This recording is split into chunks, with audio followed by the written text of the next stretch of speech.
reunieron ahí a una voz a exigirle a nuestros gobernantes que establecieran orden para lo que ellos entienden es un gran problema que debe de prestársele atención. Sin embargo, en muchas partes del país también teníamos otra marcha. Una marcha que pasó desapercibida, una marcha que nos pone como pocos países en el mundo, como quizás el único país en el mundo que tiene una Biblia abierta en su bandera. Quizás el único país en el mundo que dedica un mes completo a la Biblia y quizás el único país en el mundo que tiene un decreto por ley en el cual se llama a celebrar el 27 de septiembre de cada año el Día Nacional de la Biblia. La Biblia es un libro singular, es un libro único, es un libro escrito por más de 40 autores, es un libro que ha sido traducido en miles de idiomas, es un libro milenario, o sea, es un libro que tiene miles de años, es un libro que ha tocado naciones, ha transformado leyes, ha cambiado culturas. Es un libro que donde entra, crea problemas y trae soluciones. Es un libro único en su clase. Y quizás este mes, querido hermano y querido amigo, tú has recibido algún panfleto, tú has visto o escuchado a alguna persona hablar de las singularidades de la Biblia, de las maravillas estadísticas de la Biblia, de esas cosas que lo hacen un libro único. Pero déjame decirte algo, mi querido hermano y mi querido amigo. La Biblia puede romper récords, la Biblia puede ser un libro importante para la historia de la humanidad y no le vamos a restar esta importancia, pero lo que hace a la Biblia un libro único, lo que hace a la Biblia un libro singular, no es que rompa con los estándares estadísticos de la sociedad, no es que tenga tantas traducciones o haya sido escrita por tantos autores, no es que sea maravillosa en ese sentido. Lo que hace la Biblia un libro singular y único es que es la palabra de Dios. La Biblia es la palabra de Dios. Sin importar cuántas estadísticas, cuántos récords haya roto, la Biblia es la verdadera y única palabra de Dios. Y cuando hablamos de palabra de Dios, queremos decir que Dios se ha revelado, se ha mostrado, ha dado a conocer sus pensamientos a través de las páginas de este libro. Y quizás para los de esta generación es extraño pensar que un ser tan poderoso, tan indescriptible, incomparable, invisible, pudiera expresarse a través de un libro con páginas que cuesta dinero comprar, cuesta dinero imprimir. ¿Por qué no nos habla en voz audible? ¿Por qué no se nos muestra a través de una luz o a través de algún milagro? Y déjame decirte algo, ciertamente Él ya lo hizo. Ciertamente Dios habló en el pasado. Y ese es el tema que nosotros queremos tratar en esta noche, mi querido hermano y mi querido amigo. Dios ciertamente ha hablado. Y nos ha dejado su palabra como muestra de que habla, de que se comunica con nosotros. Pero en un principio, Dios había hablado de muchas formas y de muchas maneras. Y es lo que vamos a estar viendo en el tiempo que tenemos en esta noche. Dios es un Dios que habla. Dios es el Dios que habla. Y la pregunta que tenemos que hacernos es, ¿cuándo habló Dios? ¿Cómo ha hablado Dios? ¿Y por medio de quiénes nos ha hablado Dios? En primer lugar, ¿cuándo habló Dios? Dios ha hablado en el pasado, desde el principio de la creación. Dios se ha comunicado con el hombre. Dios hizo al hombre del polvo de la tierra y exhaló en el aliento de vida y lo hizo a su imagen y semejanza. Cuando hablamos de imagen y semejanza, no queremos decir que el hombre físicamente se parece a Dios, porque Dios es invisible. Estamos hablando en un sentido moral, estamos hablando en un sentido intelectual, estamos hablando en un sentido espiritual. Dios le dio un alma al hombre, un alma que tiene personalidad, un alma que tiene intelecto, un alma que se puede comunicar. Y para hablar hay que escuchar. y responder. Y en esta amistad entre el hombre y Dios hay comunicación. Dios habla, el hombre escucha, el hombre responde a Dios. En obediencia, en adoración, Dios se comunica con el hombre. Y en el Génesis nosotros vemos que Dios se paseaba en el huerto y se comunicaba con el hombre. Y para comunicarse, para hablar, tiene que haber una relación. Y una relación implica comunicación. Y en este aspecto tenemos que decirte, mi querido hermano y mi querido amigo, que esa relación se rompió. El pecado entró porque el hombre olvidó lo que Dios le había dicho. Dios le había dicho, le había hablado al hombre que podía comer de todo lo que había en el huerto, pero de un árbol específicamente que había en el huerto no podía comer.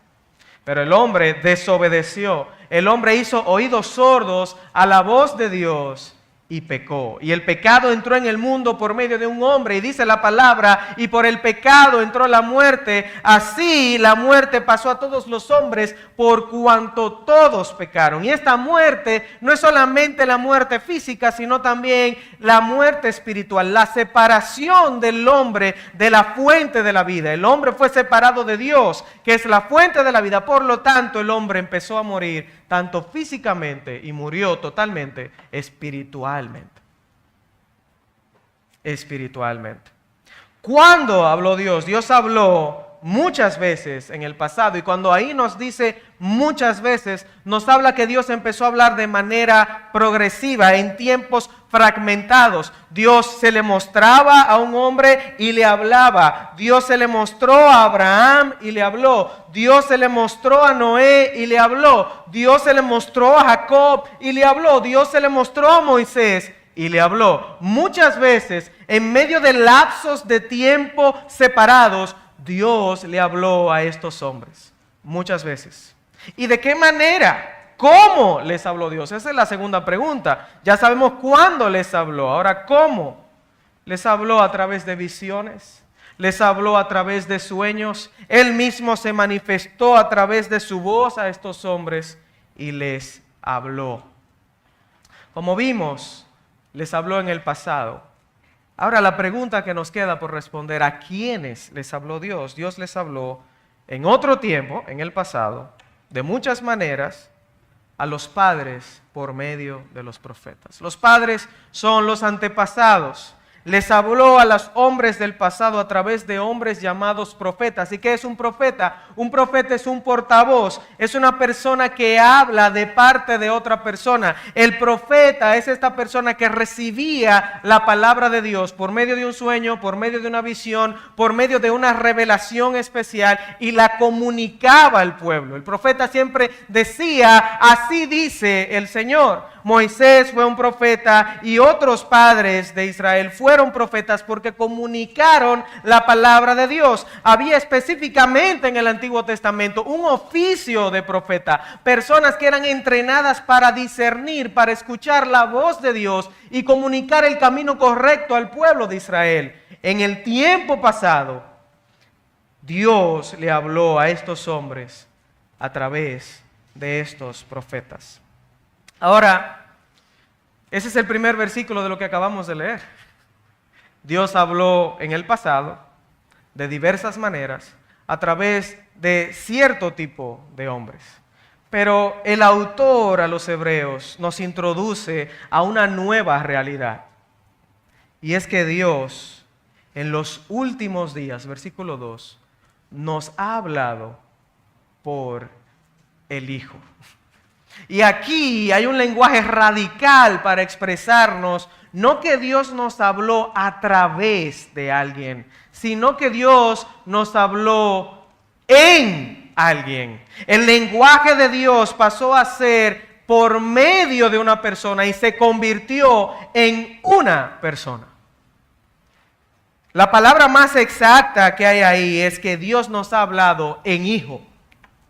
Es decir, el lenguaje que Dios usó, el idioma que Dios utilizó para hablarnos en estos últimos días es su propio Hijo Jesucristo. ¿Y qué queremos decir con esto, mis queridos amigos y hermanos? Que cuando Dios hablaba de manera fragmentada en el pasado, cuando Dios hablaba en el pasado por medio de la revelación de su creación, por medio de sus profetas, el mensaje no estaba completo. El mensaje tenía interferencia de tiempo, de comprensión. No era lo mismo yo escuchar a Dios por el teléfono que ahora ver a Dios cara a cara. Dios mismo, mi querido amigo y mi querido hermano, es el que vino para hablar con nosotros cara a cara. Cuando la Biblia dice que en estos últimos días Dios nos ha hablado por medio de su Hijo, Dios nos ha hablado en Hijo, nos está diciendo que Dios mismo descendió del cielo, se hizo como uno de nosotros, caminó por las polvorientas calles de este mundo y nos dio a conocer al único y verdadero Dios. Dice Juan capítulo 1 versículo 18, a Dios nadie le vio jamás, el unigénito Hijo del Padre, Él le ha dado a conocer. Dios mismo se hizo hombre. Jesús, mi querido amigo y mi querido hermano, es la revelación suprema y perfecta de Dios. Alguien quizás puede preguntar, pero ¿por qué no viene Dios y habla conmigo? Ya Él vino y habló, y ¿saben lo que hicieron? Lo rechazaron. Ya Dios vino y habló e hizo milagros, y las personas delante de quien Él hizo estos milagros y a quienes Él les habló, lo rechazaron. Lo rechazaron. Dice la palabra que a los suyos vino y los suyos no les recibieron.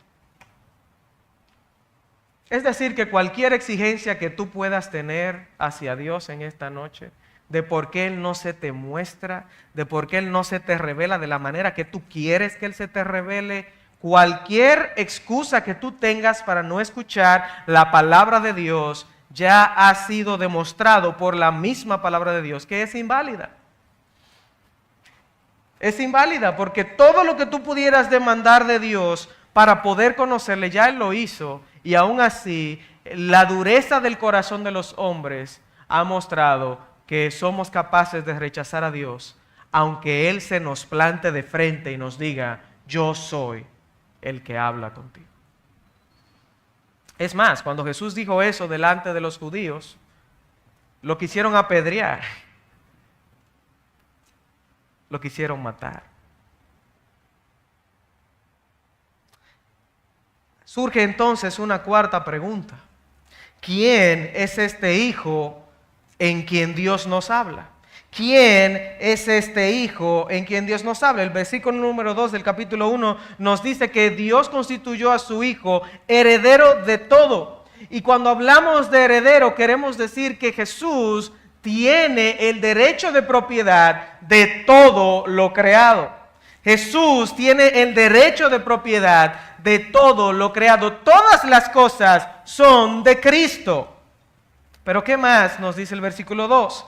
Este Jesús no solamente es el heredero de todas las cosas, sino que también es el agente creador de todas las cosas. Y hay 3 versículos en la palabra, y muchos más, que se refieren a Cristo como el medio a través del cual, cuando Dios habló en la creación, Dios creaba. Jesús es el medio a través del cual Dios crea. Dios hablaba en el Génesis y Jesús creaba. Y es por eso que dice, y por quien asimismo hizo el universo. Eso nosotros lo podemos ver en Juan capítulo 1 versículo 3, que dice que el verbo era Dios y por medio del verbo fueron hechas todas las cosas. Colosenses 1:16 también nos dice lo mismo. Si quieren me pueden acompañar ahí. Hablando de Cristo nuevamente, nos dice la palabra de Dios que porque en Él fueron creadas todas las cosas, las que hay en la tierra y las que hay en los cielos, visibles e invisibles, sean tronos, sean dominios, sean principados, sean potestades. Todo fue creado por medio de Él y para Él. Jesús es el medio a través del cual Dios crea todas las cosas. ¿qué más nos dice acerca de este Hijo? Bueno, el versículo 3 nos dice, el cual, siendo el resplandor de su gloria, siendo el resplandor de su gloria. Y aquí es bueno que nos detengamos y empecemos a traducir este lenguaje a nuestra actualidad, porque nosotros no hablamos así cuando salimos a la calle. Fulano, tú eres el resplandor de la gloria de mi hermana. Nadie dice eso. Si alguien le dice eso, usted no lo va a entender. Usted le dice, háblame en español, por favor. Cuando el autor de esta carta nos dice que Jesús es el resplandor de la gloria de Dios, nos está diciendo que Jesús brilla con el mismo brillo con el que Dios brilla. ¿Se entiende? ¿Qué quiere decir eso? Es como que cuando una gente mira a Jesús, está diciendo, tú eres Dios. Tú me muestras a Dios, tú me das a conocer a Dios. Eso es lo que quiere decir el autor. Y fíjese cómo él lo aclara más adelante en ese mismo versículo. Y dice que él no solamente es el resplandor de la gloria de Dios, sino que también es la imagen misma de su sustancia. Y ahí la palabra exacta es que Jesús es la representación exacta de la naturaleza de Dios. Ahí la palabra imagen se refiere a un sello que se ponía en cualquier cosa, se ponía en una madera, se ponía en un documento y mostraba la identidad de la persona que ponía el sello. Jesús es el sello que nos muestra la imagen de Dios. Jesús está hecho del mismo material del cual Dios está hecho. Por lo tanto, Jesús es Dios. Eso es lo que nos está diciendo el pasaje. Que Jesús es Dios mismo. Es la representación exacta de la naturaleza de Dios. Y mi querido amigo, y si hay un hermano aquí que está quizás confundido con esto, déjame decirte algo. Dios es uno. Y nosotros sabemos eso. Él es uno. Pero al ser Dios, inalcanzable e incomprensible, Él existe no como nosotros existimos. Él existe en tres personas. Él es un solo ser, una sola naturaleza, algo que no podemos explicar, pero Él existe en tres personas. Tú y yo somos un ser, pero existimos en una persona. Pero como Dios es Dios, Él es un ser que existe en tres personas. Y Él es Dios el Padre, Dios el Hijo y Dios el Espíritu Santo. Ahora, habiendo dicho eso, mi querido amigo y mi querido hermano, Jesús es Dios. Él no es solo un buen hombre, Él no es solo un gran profeta, Él no es solo una persona que hizo muchas cosas buenas. Jesús dijo ser Dios y demostró ser Dios. Y para los que hemos creído en Cristo, querido hermano, Jesús es nuestro único Dios y nuestro único Salvador. Él no es menos de ahí para ti, mi hermano. Y Él no merece menos de ti más que toda tu adoración. Porque lo que Él quiere de ti es que tú te entregues a Él en cuerpo y alma. Todo de ti. Romanos 12:1 nos dice, el apóstol Pablo hablando a los romanos, él nos dice que él les ruega, habiendo contemplado las misericordias de Dios, que presentemos nuestro cuerpo en sacrificio vivo, santo y agradable a Dios, que es nuestro culto racional. Es que nos presentemos completamente a Dios, habiendo contemplado todo lo que Dios ha hecho por nosotros en Cristo Jesús. Y mi hermano, si tú estás aquí en esta noche, y no has presentado tu cuerpo en sacrificio vivo, santo y agradable a Dios, no has entendido lo que es el Evangelio. Porque el culto racional, el culto lógico, la adoración lógica, viene cuando yo entiendo las misericordias de Dios para mí, es decir, su Evangelio. Dios quiere que tú le adores de todo corazón. Y mi querido amigo, esto no es solo para los hermanos, esto es también para ti que estás aquí en esta noche escuchando sobre las misericordias de Dios, porque hay una razón por la cual Dios se hace hombre. Hay una razón por la cual en los últimos días Dios nos habló en su Hijo. Hay una razón por la cual en esta noche tenemos que decir que este hombre que vino hace 2000 y pico de años es Dios mismo hecho hombre. Y es porque era necesario que Él hiciera una obra de redención para nosotros. Este Jesús, que es Dios, dice la palabra, es quien sustenta todas las cosas con la palabra de su poder. Fíjate ahí, la palabra de su poder. ¿Sabes lo que quiere decir eso? Que Jesús sustenta todas las cosas con la palabra de su poder. Bueno, si vamos otra vez a Génesis capítulo 1, vemos que Dios creó el mundo a través de su palabra, pero ya hemos visto que el agente creativo de Dios, a través de quien, la persona a través de quien Dios crea todas las cosas, es a través de su Hijo Jesús. Es por eso que en el capítulo 1 de Juan se nos muestra a Jesús como el verbo de Dios, la palabra de Dios, el verbo de Dios. Y dice que en el principio era el verbo, y el verbo era con Dios, y el verbo era Dios. Pero también nos dice que este verbo, en el capítulo 1 de Juan, y fíjate qué interesante, todos los capítulos son 1, 1, 1. Hebreos 1, Juan 1, Colosenses 1, Génesis 1.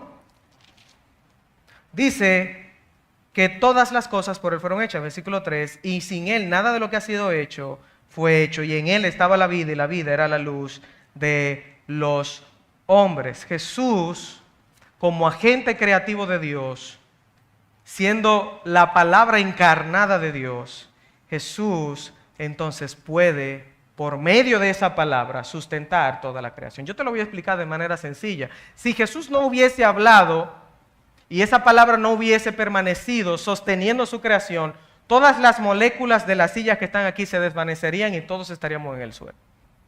Eso es lo que quiere decir. Lo explico de manera más llana. Si Jesús no tuviese el poder de crear todas las cosas con su palabra y su palabra no hubiese permanecido firme, sosteniendo todas las cosas hasta el día de hoy, tú no estarías vivo. La palabra de Dios es tan poderosa que dicha una sola vez permanece para siempre. Eso es lo que queremos decir. La palabra de Dios es tan poderosa que dicha una sola vez sostiene todas las cosas, sostiene la creación y sostiene cada una de las promesas que Dios ha hecho. ¿Por qué? Porque nuestro Dios no cambia, porque nuestro Dios es fiel para siempre y eternamente. Y como nuestro Dios es fiel y verdadero y su palabra es verdadera, puede sustentar todo lo que Él ha hecho, tanto la creación como nuestra salvación. Y es por eso que usted no puede perder la salvación. No porque usted se la ganó, porque usted no se la puede ganar, sino porque salió de la boca de Dios. Y nada de lo que Dios dice se desecha, se pierde o es incompleto. Ahora, Dios,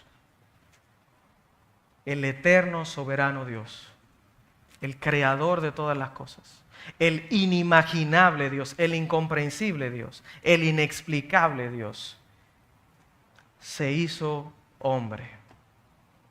Y como hemos dicho, hay una razón por la cual en esta noche estamos hablando de esto. ¿Por qué Jesús se hace hombre? ¿Por qué Dios se hace hombre? Y lo dice la última parte del versículo de los versículos que estamos considerando. Dice que habiendo efectuado la purificación de nuestros pecados por medio de sí mismo, se sentó a la diestra de la majestad en las alturas. Habiendo efectuado la purificación de nuestros pecados por medio de sí mismo. Déjame contarte algo, mi querido amigo y hermano. Estas palabras pueden sonarnos muy comunes. La hemos escuchado muchas veces quizás.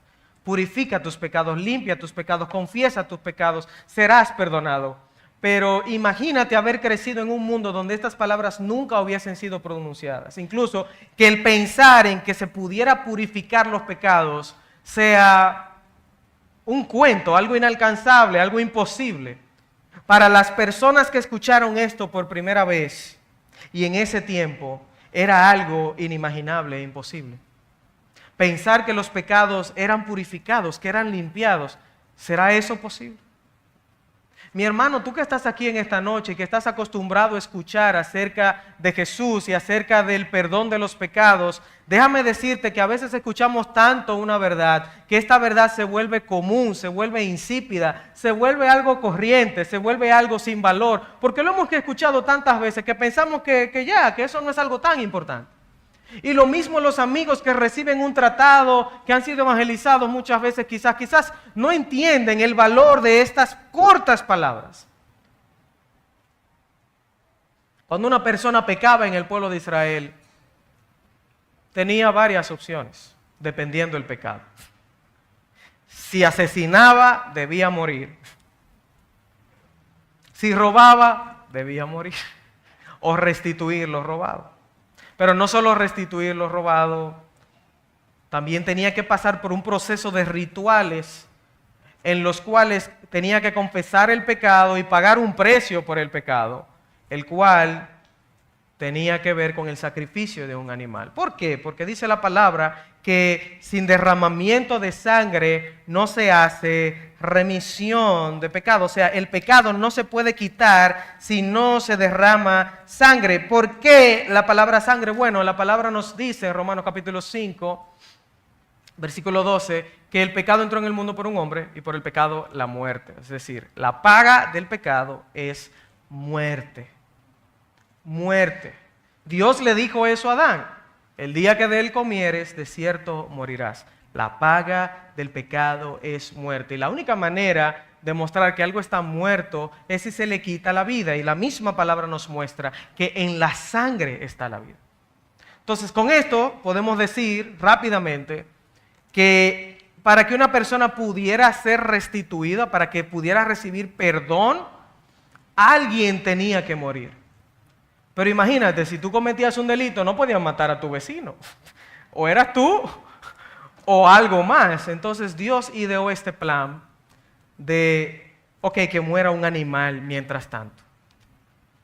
Que muera un animal mientras tanto. Y mataban toros, mataban ovejas, mataban palomas. Y de esta manera, ¿verdad?, el pecado más o menos se cubría. Porque imagínate, tú y yo no somos animales. No importa lo que algún amiguito en la escuela o algún profesor te haya dicho o algún familiar te haya dicho, tú no eres un animal, mi querido hermano, mi querido amigo, tú no eres un animal, tú eres un ser humano. Así que no te sientas mal, no eres un animal, si alguien te lo llevó a decir alguna vez. No somos animales, y como no somos animales, ninguna muerte de un animal puede realmente hacer el pago que mis pecados demandan. Es decir, que esos sacrificios no podían quitar los pecados. Y lo dice este mismo libro de Hebreos. Dice, versículo 3 del versículo 4 del capítulo 10 de Hebreos, dice: porque la sangre de los toros y de los machos cabríos no pueden quitar los pecados. El pecado no se quita con sangre de animales. Para poder quitar el pecado de un hombre, se necesita que un hombre derrame su sangre. Pero este hombre tenía que tener ciertas características, porque es quitar el pecado. Y si el pago por el pecado es la muerte, tenemos entonces que pensar, bueno, ¿cómo yo pago por todos los pecados de la humanidad? ¿Cómo entró el pecado en el mundo? Por un hombre. ¿Cómo era este hombre cuando pecó? Bueno, antes de pecar no tenía pecado. Entonces, si alguien sin pecado muriera por mí, entonces todos mis pecados serían pagados. Pero no solo los míos, sino los de todo el mundo. ¿Se entiende? ¿Está claro? El problema es que todos somos pecadores. Todos somos pecadores. Y después de Adán, nadie nace sin pecado. Ahora yo quiero que tú entiendas cuál es el dilema en el que nos encontramos. Cuando pensamos en que se puede purificar el pecado, estamos pensando en algo que prácticamente es imposible. Y entonces Dios se hace hombre, mi hermano, mi amigo. Dios se hace hombre porque es el único que puede ser sin pecado. Dios mismo entra en la historia de la humanidad para poder morir por nosotros, para poder derramar la sangre que puede quitar el pecado. Y cuando Juan el Bautista vio a Jesús aproximarse, él dijo las palabras más esperanzadoras para un pecador perdido, que viera imposible ser purificado. He aquí el verdadero Cordero de Dios que quita el pecado del mundo. Mi querido amigo, mi querido hermano, ahora sí tus pecados pueden ser purificados. Ahora sí tus pecados pueden ser quitados. Ahora sí tú puedes ser limpiado de la maldad que te persigue, que te azota y te lleva al infierno. Porque el Hijo de Dios, Dios mismo, se hizo hombre para derramar sangre, para pagar tu pecado y para darte esperanza y vida eterna. Dios nos ha hablado en Hijo y nos ha dicho, aquí está el perdón para tus pecados. Dios nos ha hablado para decirnos, yo te amo de esta manera, en mi Hijo muriendo por ti, para que tú vengas a mí. Mi querido hermano, ¿te has sentado a pensar en esto? No hay un mejor lugar que el cielo, no hay un lugar de mayor deleite, de mayores beneficios, de mayor gozo, de mayor felicidad que el cielo. Y el que más recibe en el cielo gloria, adoración, deleite, gozo, es Dios mismo. Y Él decide abandonar su trono, la cercanía con el Padre. El Hijo decide abandonar el cielo por un corto tiempo para venir aquí en medio de hombres pecadores, perdidos, mentirosos, traidores, insoportables, porque lo somos. Eso es parte del pecado también. Y Él decide caminar entre nosotros para morir por nosotros, para perdonar nuestros pecados y llevarnos con Él al cielo. El Hijo de Dios hizo eso por ti, por mí. ¿No te has detenido a pensar en eso? ¿Que no lo mereces, que no lo merezco? ¿Que no lo valoro como debería de valorarlo? ¿Que quiero vivir mi vida como me da la gana muchas veces? Mira, Dios ha hablado. Y cuando Dios habla en su palabra, Él no habla de tu opinión o de mi opinión, no habla de nuestras tradiciones, no habla de nuestras costumbres, no habla de lo que tú y yo esperamos de Él. No habla de nuestras filosofías. Dios no nos va a hablar de política, no nos va a hablar de dinero. Dios nos va a hablar de sí mismo y nos va a decir, yo vine aquí a morir por ti para que tú vengas a vivir conmigo. Y después todo lo demás va a encontrar su espacio. Pero lo primero que Dios nos va a decir, mira a mi Hijo muriendo por ti. Mira a mi Hijo. Jesús es el Redentor que perdona nuestros pecados. Mira, hay un famoso capítulo en Salmos que nos habla de cómo Dios se ha revelado y nos empieza a hablar de la creación y cómo la creación nos revela, nos muestra a Dios, pero concluye hablándonos de cómo Dios se muestra a nosotros a través de su palabra. Y es que la creación no nos da espacio para conocer los pensamientos de Dios, el carácter de Dios y lo que Dios espera de ti y de mí. La creación solo es una flecha que nos apunta al Creador, pero hay un problema. Nosotros hoy día tenemos la palabra de Dios que nos muestra a Cristo. Cuando Cristo vino, se escribió el Nuevo Testamento y el Nuevo Testamento nos lleva a Jesús, nos muestra a la expresión última de Dios, la revelación suprema de Dios, que es Cristo. Pero tú sabes, tenemos la Biblia, tenemos el día de la Biblia, tenemos la Biblia en la bandera y nosotros no leemos la Biblia. No estudiamos la Biblia. No nos esforzamos por conocer a Dios a través de su palabra. Y eso es un grave problema. Eso es un grave problema. ¿De qué sirve celebrar un día de la Biblia si los 364 días restantes yo no la abro, no medito en ella, no la memorizo? ¿Cómo voy a conocer a Dios que se me ha revelado a través de Cristo y que nos ha dejado este maravilloso libro para mostrársenos a nosotros si no voy a su palabra? Aún hoy en día, con el milagro de la palabra de Dios, que la tenemos en el celular, la tenemos en el bolsillo, la tenemos asequible para todo el mundo, aún hoy hacemos oídos sordos a la palabra de Dios.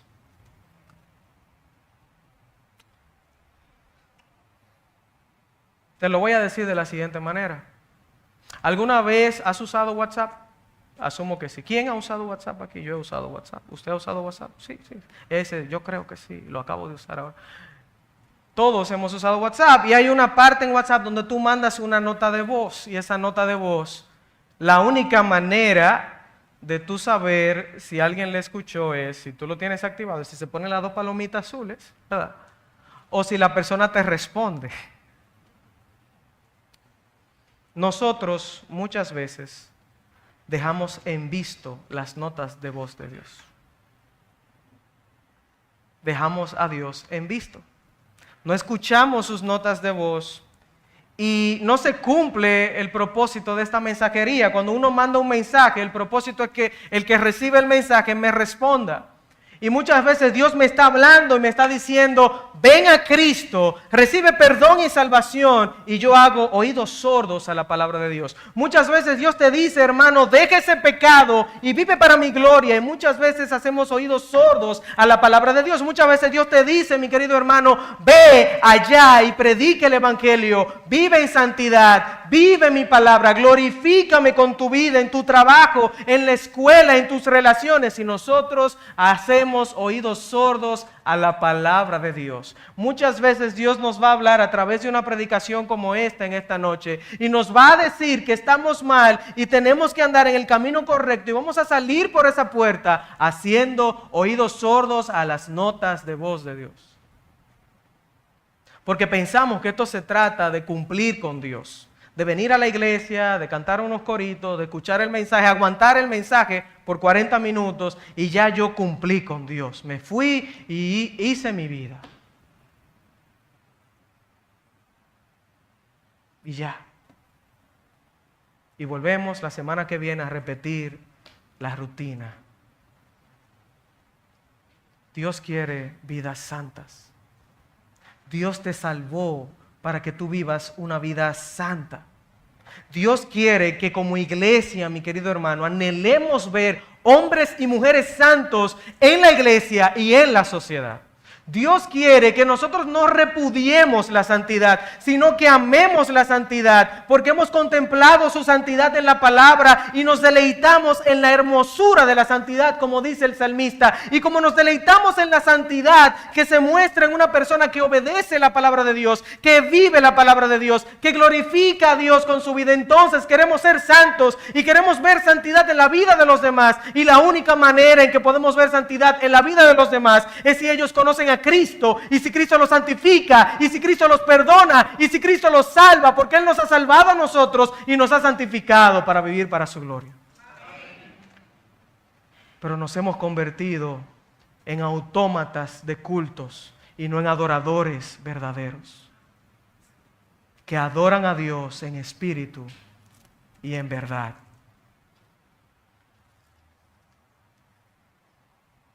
Dice el Salmo 119 que la exposición de la palabra de Dios nos alumbra.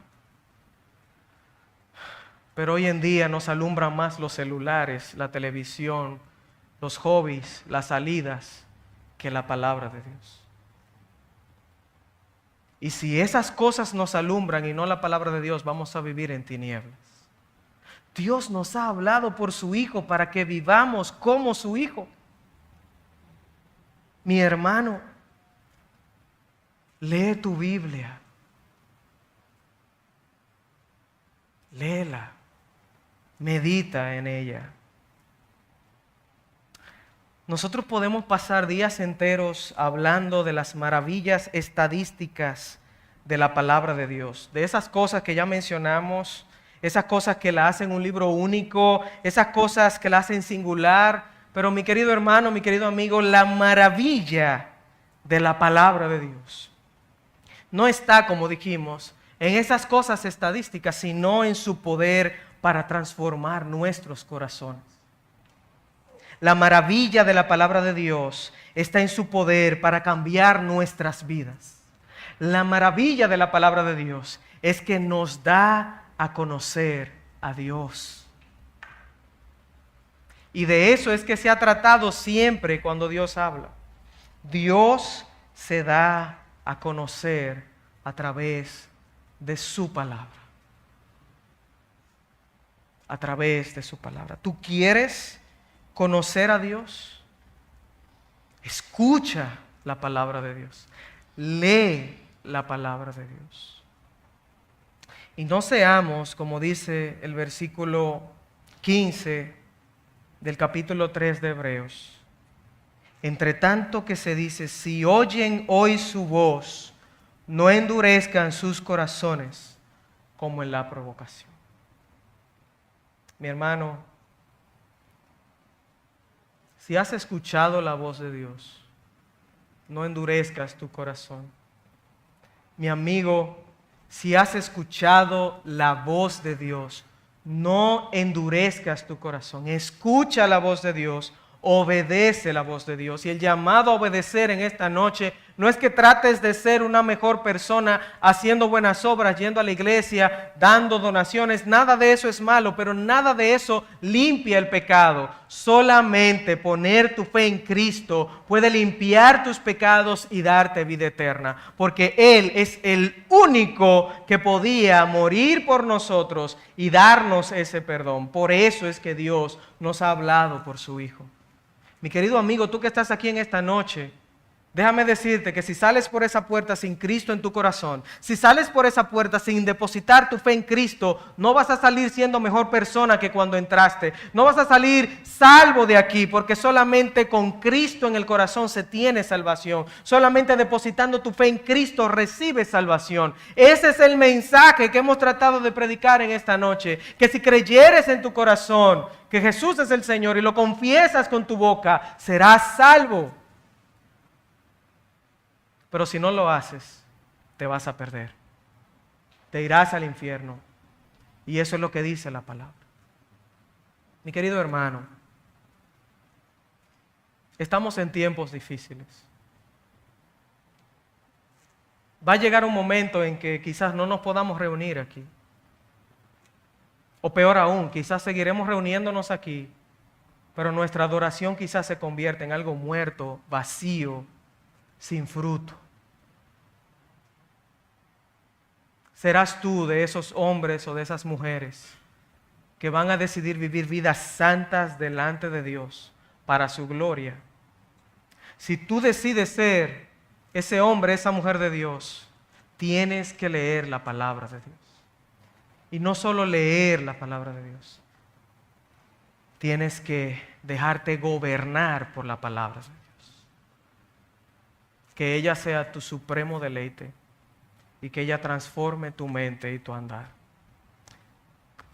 Eso es todo lo que tenemos que decir en esta noche. Si hay algún amigo que no ha conocido a Cristo, quiero decirte que hoy es el día de salvación. Este es el momento para entregarle tu vida. Ven a Cristo. Él te ama. Él murió por ti. Él resucitó al tercer día para darte salvación y vida eterna. Amante Padre, gracias por tu palabra en esta noche. Gracias. Porque no solo la tenemos esta noche, sino que la hemos tenido por mucho tiempo. Y es un privilegio poder escuchar tu voz a través de tu palabra, poder leer lo que tú tienes para decirnos, poder conocer a Cristo por medio de él. Que tu palabra penetre en lo más profundo de nosotros y dé fruto para la gloria de tu nombre. En el nombre de Jesús.